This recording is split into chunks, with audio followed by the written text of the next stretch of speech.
Yes, I think. I'll continue with our next Dravya Guna. Yes. So after the dosha, which is a big subject, there's different doshas associated with various foods and seasons, like I said. The next thing that we look at is the 20 opposing qualities, also known as the Gurvadi Gunas. So these are specific properties that directly oppose each other. They're sort of like a yin and a yang to each other.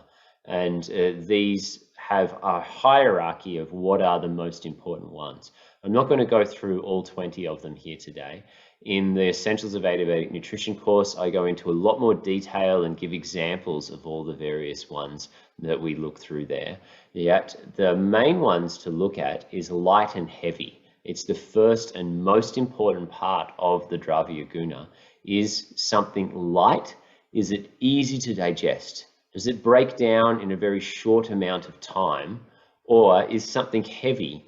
Is it hard to digest? Is it extremely nourishing? Does it take a long time to break down?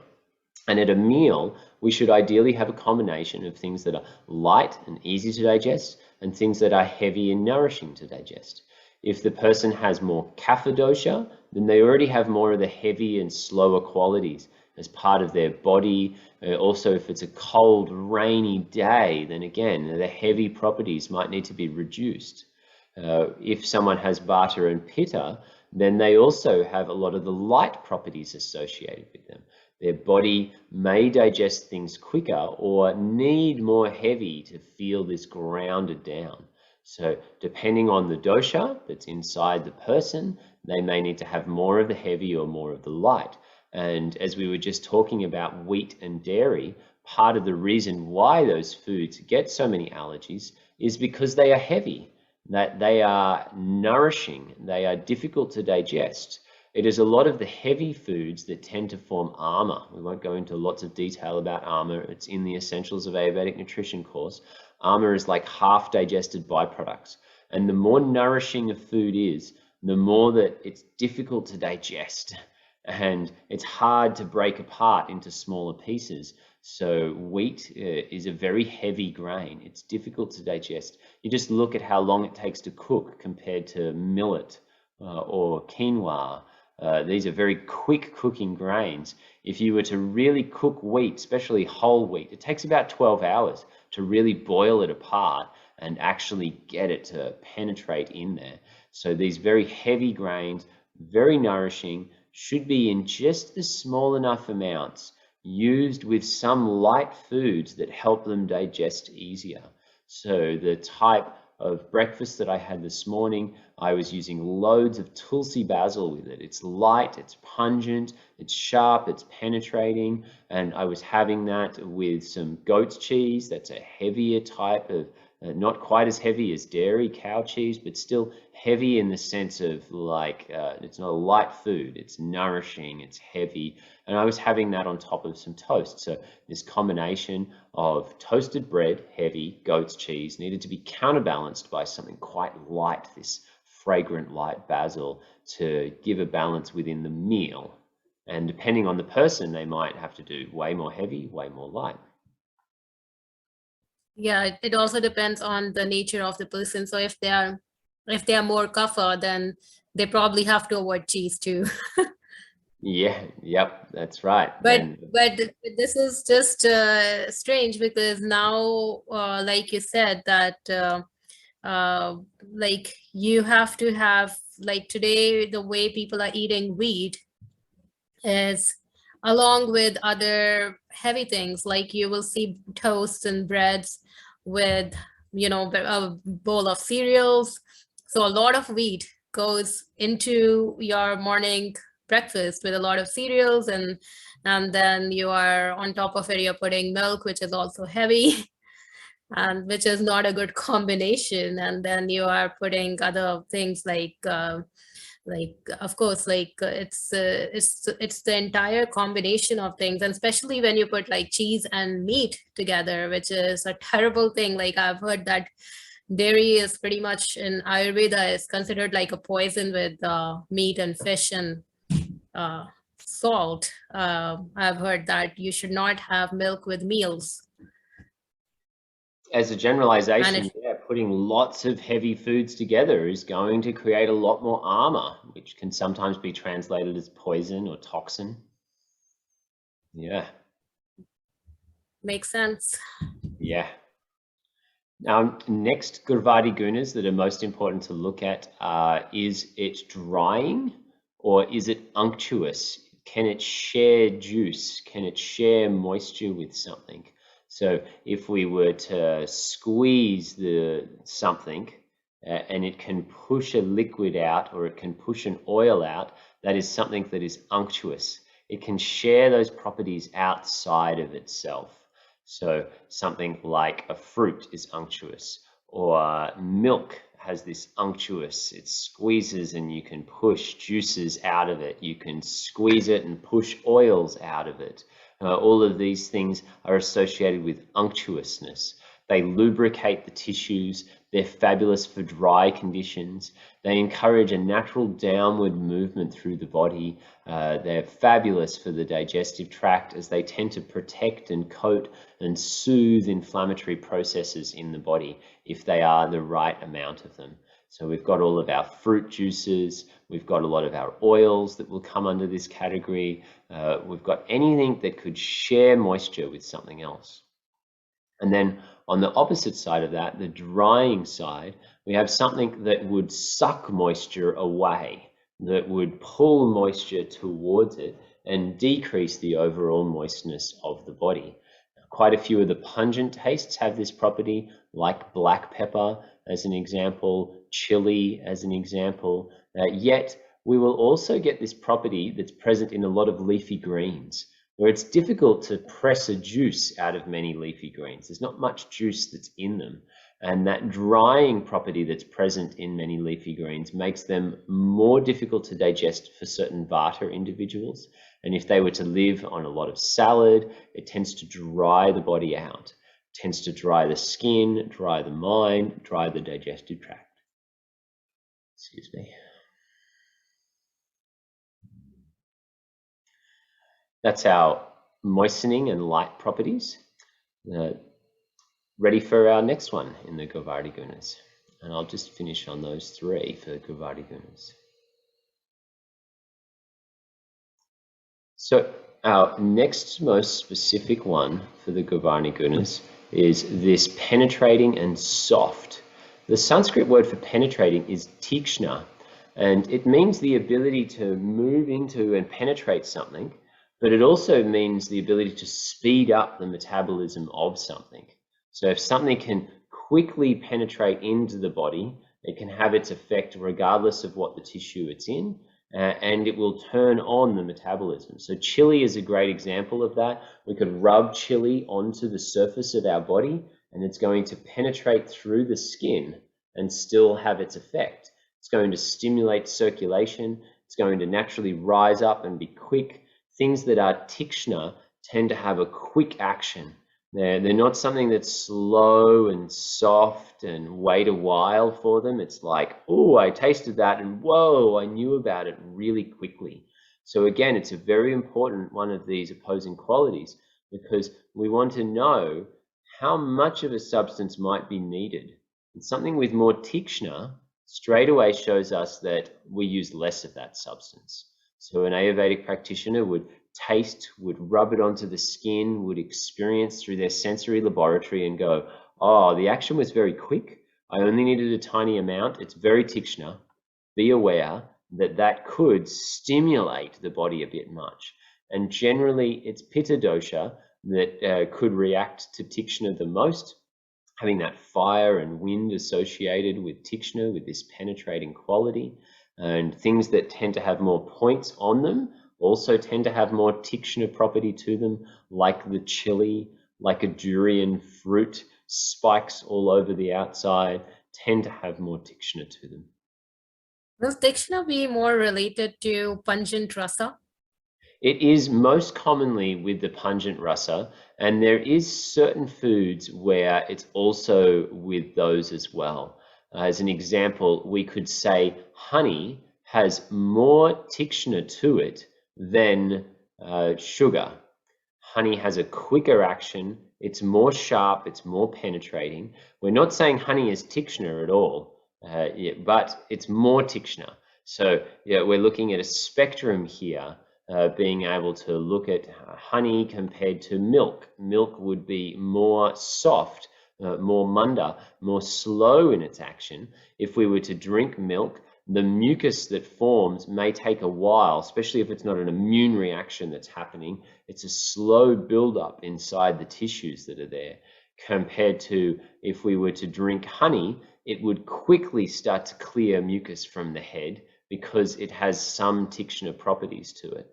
Again, I'm just trying to emphasize the spectrum here. I'm not saying honey is highly Tichenor. Really, it would be like black pepper, ginger, pipali. Like you say, it's the pungent taste that's most commonly associated with Tichenor, with penetration. Is it ideal to drink warm water early in the morning with honey?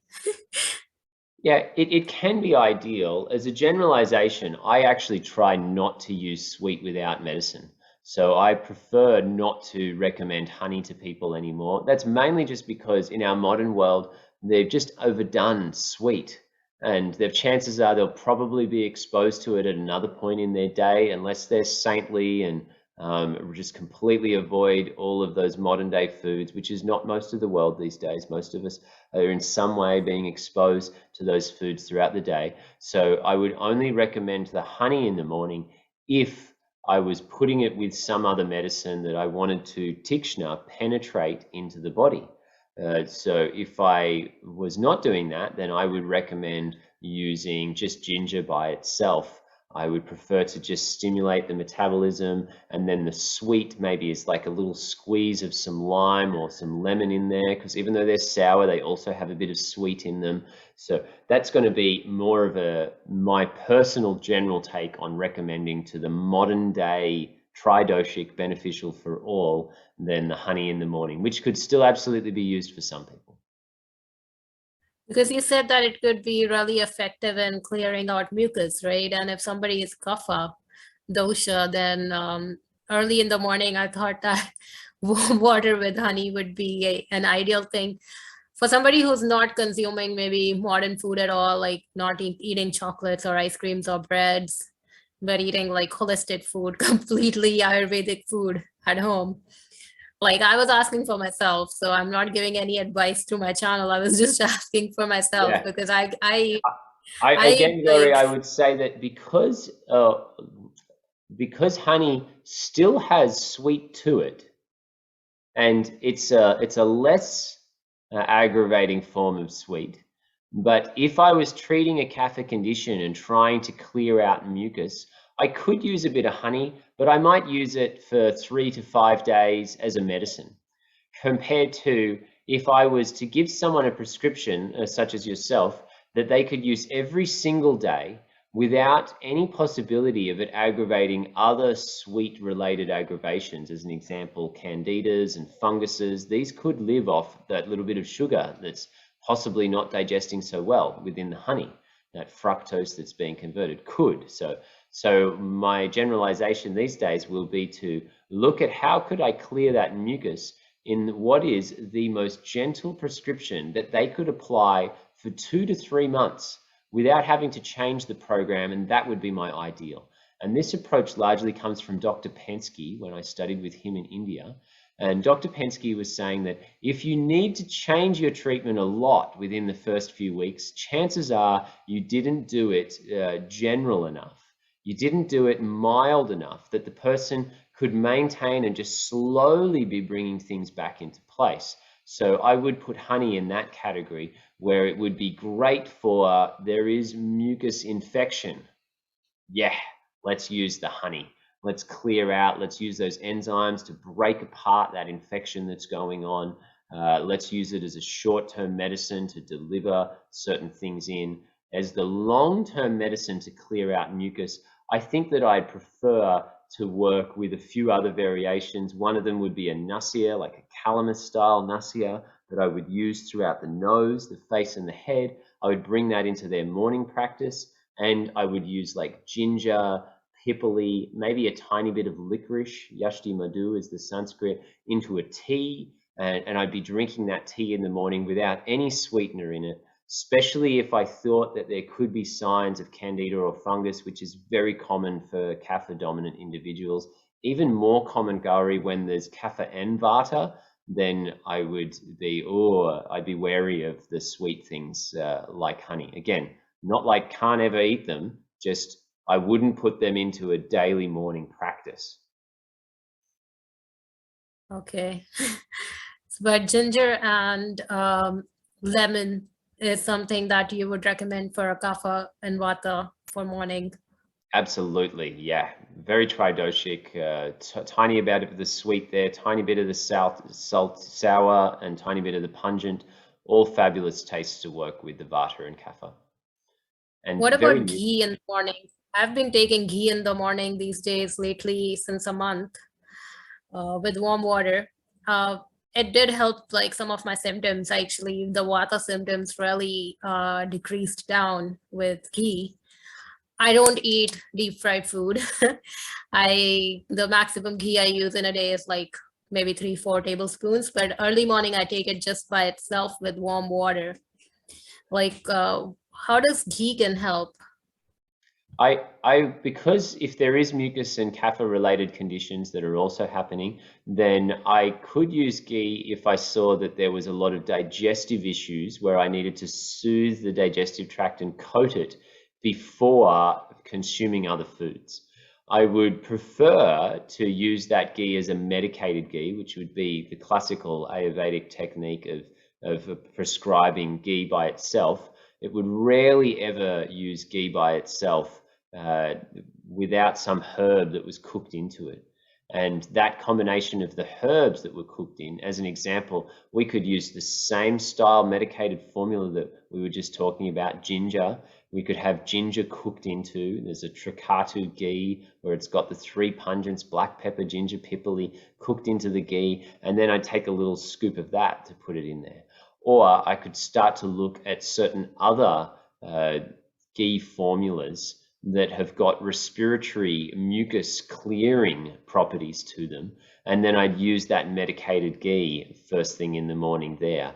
That's probably going to be my preference if I was using ghee as a long-term medicine for a person first thing in the morning, especially if there was kapha dosha. I think that I need some sort of herb with ghee. I don't know if you sell anything, but I think that I need something with ghee as medicine early in the morning because I'm kapha vata and ghee really decreased my vata symptoms. So I think there's digestive issues that ghee really healed inside. I feel I see the trend that happened. It happened twice in fall also when I was taking ghee like that, like just early in the morning, like not with food, just with water, warm water, very warm water, and it helped. But the combination that you're saying is actually a better combination to take because that tackles not just the vata, but it would also tackle the kapha with the herbs. Exactly, yeah. So cardamom is a great combination that works really well with ghee. Cardamom, ginger. You could be making that sort of formula at home. Or my classic that I would use for a lot of like mucus related or digestive inflammatory, the chances are for you that this, because ghee worked so well, that the mucus may be related to some sort of immune response that's taking place in relation to certain foods you're eating over the day. And then that ghee is soothing and coating, the butyric acids decreasing fermentation. So I would start to look at how I could do that same action with various other herbs at the same time as I could warm and protect. So that Apana Prana formula I was talking about before, that's got psyllium husk, triphala, ginger, cardamom, little bits of licorice, all mixed together. That could be added with a little bit of ghee as like a warm drink that you're taking in the morning. It's going to be a bit of like a fiber drink. So then it's going to grab a hold of whatever might not have been digested so well the day before and help to pull that through at the same time as it's going to soothe and coat the digestive lining. So if you just wanted to make a simple home version of that, then you could just look at turmeric, ginger, cardamom as your 3 pungents that are there, a little bit of psyllium husk, and tiny bit of triphala, mix that with the ghee, warm water, stir that up, drink that first thing in the morning, wait at least 30 minutes. I'd say if you're not like a hungry in the morning type, probably more like an hour, and then eat well after that. Oh, I wait at least an hour after I have the ghee. So probably I'll look into your Apana Prana formulation, and that will be very interesting. And then it will be even more interesting to actually let the viewers know how well it actually works, because I know Ayurvedic formulas do work. Yeah, absolutely. I've seen it work. Like even the fact that the Vata symptoms really decreased with ghee is it was a miracle for me. Like I was struggling so much in this 1 month, not consuming ghee in an improper way, but in a medicinal way, actually healed me. Yeah, totally. Which brings us on to our next quality, is direction. So now it's like, what direction does the substance move? Which ghee tends to move things down. It soothes and draws down. And if ghee did have a great effect and was balancing out what's going on in the body, then it shows that we need more of that downward movement as part of the facilitation of balance for the system. And that's one of the things that I really like about Ayurveda, is that they use treatment as part of diagnosis. So we want to see what makes things better, what makes things worse. And through what makes things better and what makes things worse, we're then able to go, if something needed to be soothed and downward moved, what other things could also soothe and downward move? And as we apply more of that same category, remember Gurvadi Guna, substance category medicine, we're then able to achieve a more wholesome, balanced effect in the way in which we work with the body. So I think it's a really fabulous tool to be aware of, is the direction within what something moves. And as an example of that, licorice, it's a fabulous herb that's used all over the world, from European medicine to Indian medicine to North American medicine. And licorice tends to move things up and move things down at the same time. It pushes things from those channels. So in Ayurveda, we've got various different channels. We've got draw things in from the head. We've got move things up from the chest and out. These are different directions of movement. We've got move things in towards the digestive tract. We've got circulate things and move them right around the body and out towards the extremities. And we've got move things down and out of the system. So these 5 main directions, known as the 5 subdoshas of Vata or the prana vayus in the yoga tradition, they're very influential on how circulation moves in the body. So when we take licorice, it encourages circulation to move up and to push out.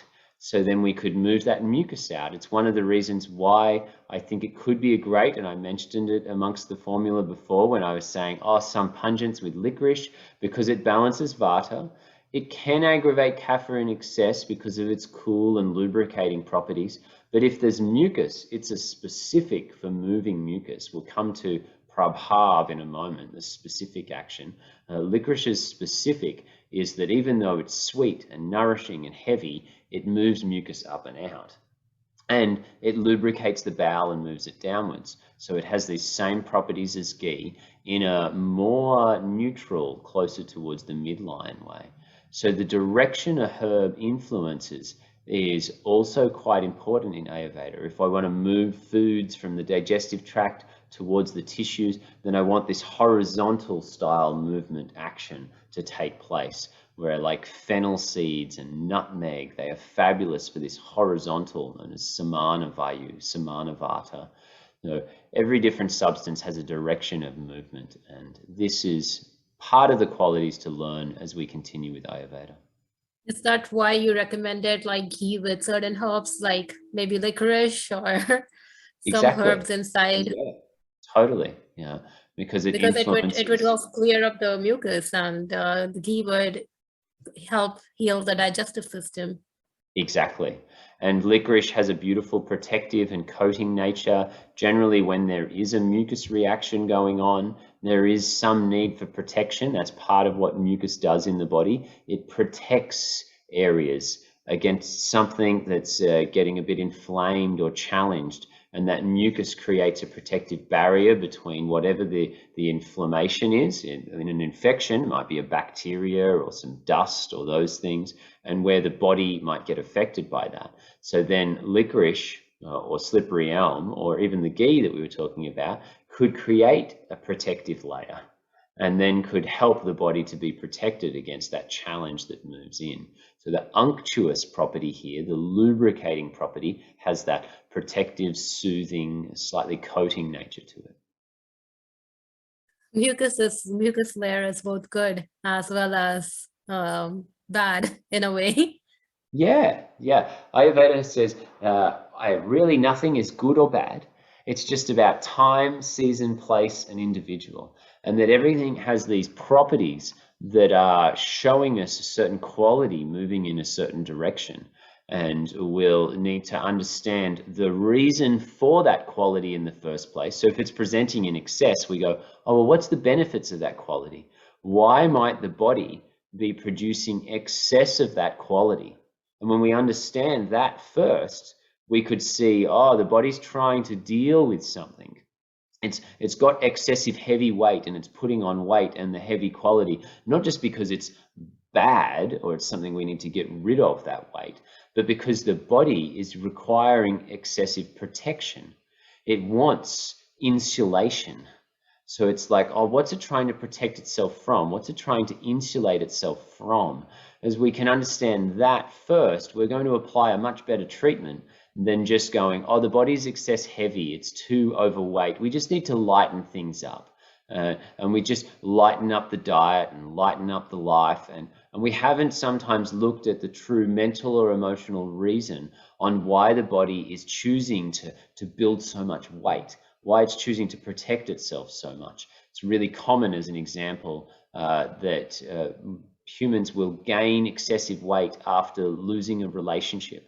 They'll lose a relationship, and now within this, like, I'm by myself, I need protection, I need insulation. And if we don't deal with that deeper psychological relationship, then we're sometimes not treating the deeper causes there. So in the sense of mucus, it's like, oh, the body is creating an excessive lubricating protective layer for a reason. And if we first start to look and go, well, why? What could be the reasons? That's the way I work as a practitioner. I think for the cause first and the reasons why the body is doing something, because the body's very intelligent and it always does it for a reason. And then if we first understand that reason and we build our treatment plan from there, it's much more specific, it's much more focused. Yes, I agree with you. I always feel that Mother Nature is far more intelligent than we are, and it knows way more than us. So it's not that it is not good that to be heavyweight, but it is always good to look at the cause, the causation for it.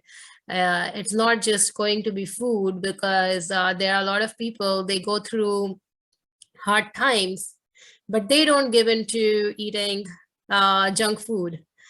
What makes them stronger to get through those hardships and still be totally devoted to their original lifestyle?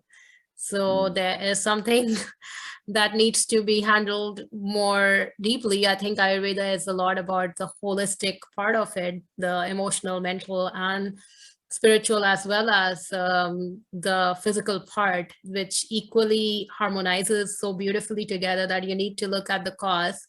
And once you know the cause, then herbs can also help, because a lot of herbs, they have such contradictory properties. Like you said, that they are the direction that they work. If it is horizontal, it's beautiful, it's acting both ways, and then you are settling things, you're healing things, you are fixing your body tissues, but you're also cleaning up the excessive mucus.